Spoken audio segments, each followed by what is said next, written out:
Hi, welcome to this session. So, in this session, we will talk about what is Jupyter Notebook, uh, how to use Jupyter Notebook, and how to do the installation. What are the keyboard shortcuts are there, and then how to use the magic commands. Also, we have features like Markdown usage. So, these are the features we are going to see about in this video. If you ask any data scientist what their favorite, if you ask about the favorite tools, the first one it will come up like Jupyter Notebook. This is like an IDE, but it is completely different from the normal IDE. So if you are a traditional developer, maybe you come across a lot of tools like Visual Studio, like some text editor. A lot of tools are available, but Jupyter Notebook is completely different from other IDE because it has a lot of features. It's not only developer environment, but also you can execute in the real time, in the real time way. Let's see about more about Jupyter Notebook. So if you are going to watch this video, you don't need to any prerequisite knowledge about Jupyter Notebook. Just from this video, you can learn about everything like installation, how to do the programming in Python by using Jupyter Notebook. I hope this video will be very useful. Let's start this session. Okay, let us see how installing the Jupyter Notebook. So Jupyter Notebook is actually it's an open source. Python is free and open source, and it's a cross-platform. So if you go to GitHub, you can find this link to download the Jupyter Notebook. Also, you can install the Python. So if you want to install some packages, you have to use the pip packages if you want to install any library. But however, my recommendation is you need to go with the Anaconda. So Anaconda is an have to give the complete package of including Jupyter Notebook, Python, and or Python. So can also get more than 1,100 libraries must pre-installed in Anaconda tools. So my recommendation is you can install the Jupyter Notebook by using Anaconda. So here is the link. You can use this link to download this Anaconda complete package. The sizes look like 3 to 4 MB, but it's a one-stop solution. Once if you're done, so you can completely use the all the libraries in Anaconda. Suppose in case if you don't want to install anything in your system, still you have the option to use Jupyter Notebook. You can use this Azure Cloud Server. This is the link, so you can directly log into this link by using any Microsoft. I mean, if you don't have any Microsoft account, just you can create an own account.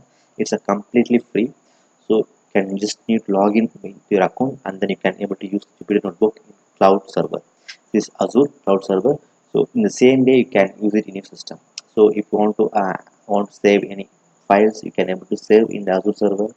So there is another option, but my recommendation is you can go with Anaconda, so you can download completely what are the packages which is required, so it will download automatically by this tool.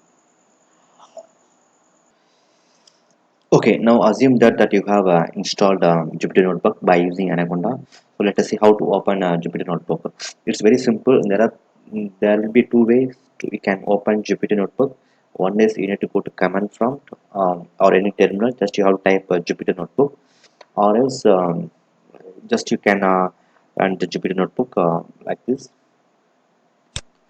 So now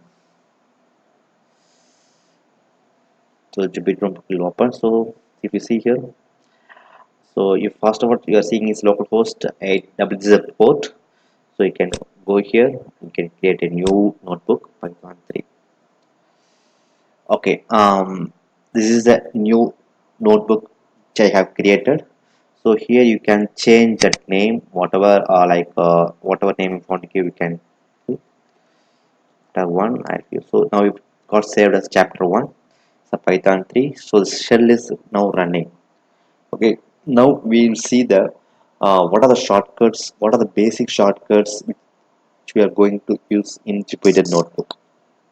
So here I have created some of the shortcuts. I hope this notebook will help you to understand the basic shortcuts using Jupyter Notebook. Okay, the first one is escape A. Escape plus A means it will create a new cell above. Let us see first start with some coding. So this is we call it as cell. So if now we are in the seventh cell, if you see, so just you can type here. For example, a equal to 4 plus 5. Okay, Now that it has made a calculation and stored into the value in A. I will see how I will print that A and we'll see the output. Okay, okay. Now if you see here, so A has a value of 9. Okay. Suppose if you want to store this value in A, in B, so it got stored. If you print B, okay, the values remain same. If you want to change something, plus 6, it's got. So this is how this cell will work. So you can write whatever the code if you want to run it. You can use this cell and then you need to type those programs. Okay. Now if I want to create a new cell in the above, we have to use escape A. See, now the new cell got created. Suppose if we want to create a new cell below this cell, you have to press escape B. So the new cell got created. Okay, the next one is escape X to cut down the cell. Suppose if you want to delete this one, you have to press escape X. If you want to delete this one, press escape X. Okay. Okay. Suppose if you want to copy this cell, the same thing, escape C. If you want to paste, then like same thing, you have to B or whatever it's not to paste, you can paste by using Control B. Okay. Suppose if you want to select multiple cells, you have to use escape and then up and then up arrow, like shift and then up arrow. So see, now we are highlighting the multiple cells. Same thing if in and down. Okay. Okay, now we got some basic shortcuts. Now let us see how to execute the current cell. As I said earlier, if you want to execute the cell, there'll be two way. First one is you can use Control Enter. See, the cell is got executed. Whatever the code we have written, it's got executed. Another way is Shift Enter. So what is the difference between these two, Control Enter and Shift Enter? The Control Enter means it will execute the output and will keep it in the same cell. You see here, but if you press Shift Enter, this cell got moved, it's executed and it comes to the new cell. Okay, that is the main difference between these two. um, um, I hope this shortcut will be very clear. And the next shortcut is it's a very useful one. Suppose if you don't know, if you want to know more information about some package or some library. For an example, I'll import on Sting. Okay. Okay, now I have typed the code. Now I want to execute. So which key I need to use, like Shift Enter. So it's got executed. Okay, now I have import the package, but I don't know anything about string. So that is a shortcut to understand this library. So that is, if you put question mark and then if you type string and then Shift Enter. If you see here, it will give the complete details about the string, how to use this string, everything it will give you. This is the one shortcut. If you want to know about something which you don't know, so you have to use this kind of shortcuts. Okay. Okay, now we see the what are the magic commands in Jupyter Notebook. So magic commands is nothing but similar like shell commands, but it has a lot of features. I think it will be more interesting also if you see the magic command. So always start with prefix there. I mean this percentage. So it's a work with the inline. So suppose for example, if you take this one, this magic is listed all the available magic commands.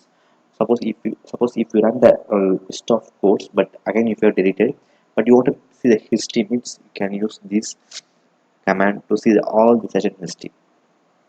Also, by using Jupyter Notebook, we can create a Python files and execute them. Also, if you want to reset that Jupyter Notebook to be, I mean, default settings, we have to use reset. These are all the magic commands. Now, in the next session, maybe we can see the demo in Jupyter Notebook how to use this magic command. Okay.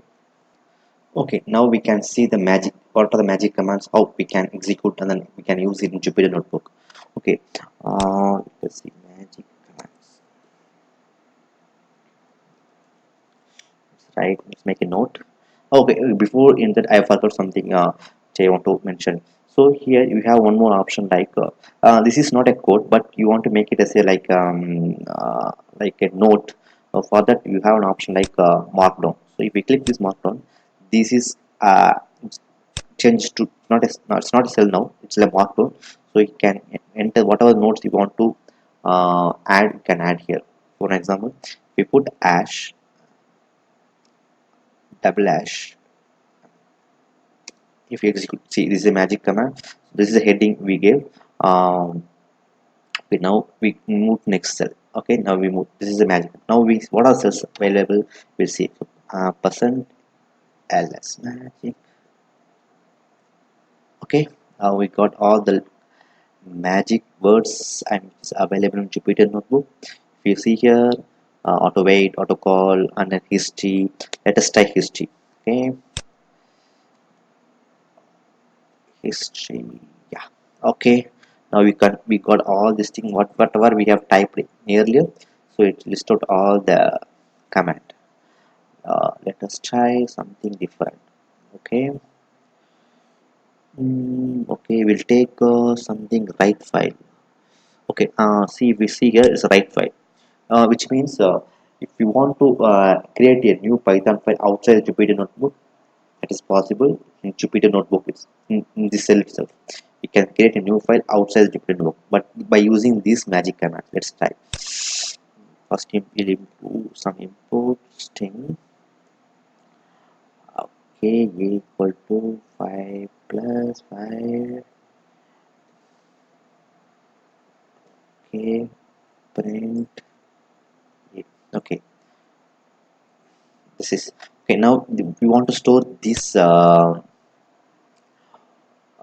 command in a file, in a separate I mean it's a separate file outside the Jupyter Notebook. Let us see.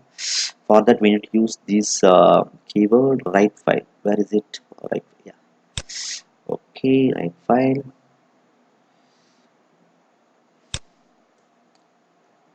Okay, we need to give this name, file name text.py. Okay, that's it. We now we have created one file text.py with this code. Okay, let's list out, we'll see what are the files available in this folder now. Okay, oh, I got a lot of files, but in this file we have this ls, it should be there.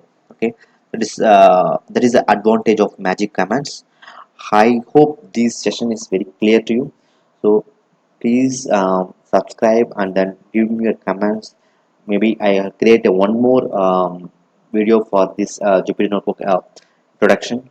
uh, for those videos I will cover how to use MATLAB and then how to use images in Jupyter Notebook. So those things I'll cover in the next session. Thank you. Thanks for watching.